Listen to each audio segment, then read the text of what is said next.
वो रोशनी और रंगों को समझने के लिए इतने बेताब थे कि अपनी आंखों में सुई घोंपने तक के लिए तैयार थे। मैं सच कह रहा हूं।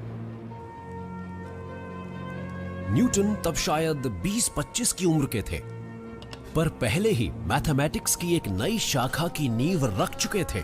नाम था कैलकुलस।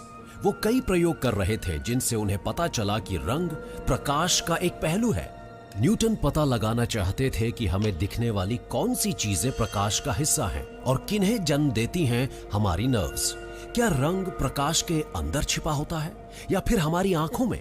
ये जानने के लिए वो इतने बेचैन थे कि उन्होंने बॉटकिन नाम की एक सुई ली और अपनी आंख में डाल दी।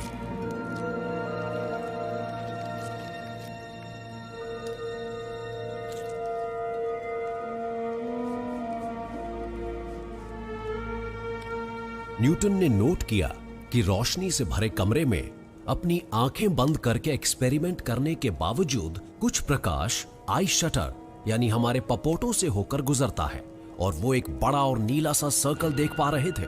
दर्द के मुकाबले ये नतीजा कुछ खास नहीं लग रहा था, लेकिन घर में किए जा सकने वाले ऐसे सरल प्रयोगों से आइजैक न्यूटन इंद्रधनुषों की व्याख्या करने वाले पहले इंसान बने और ये बताने वाले भी कि कैसे सफेद प्रकाश कई रंगों को खुद में छिपाए रखता है। न्यूटन ने जिन चीजों का गहराई से अध्ययन किया वो आम लोगों को आम नजर आती थीं, जैसे कि सेब का गिरना, रोशनी से आती प्रकाश की किरणें वगैरह वगैरह। न्यूटन की खूबी ये थी कि वो आम चीजों के बारे में सोचते थे कि ऐसा क्यों हुआ और कैसे हुआ। न्यूटन के मन में सवाल उठता था, प्रकाश किससे बनता है? अगर प्रकाश को बहुत छोटे छोटे कणों में तोड़ा जा सके तो क्या दिखेगा?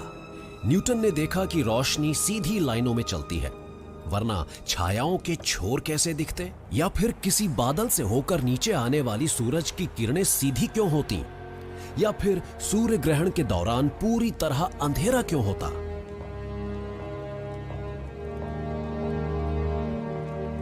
इन सब बातों से न्यूटन को लगने लगा कि प्रकाश में जरूर कणों की एक धारा होगी। वो उन्हें कॉर्पस्कल्स कहते थे। उनके मुताबिक प्रकाश की कोई किरण उन गोलियों की तरह है जो सीधी आंख के रेटिना पर हमला करती है।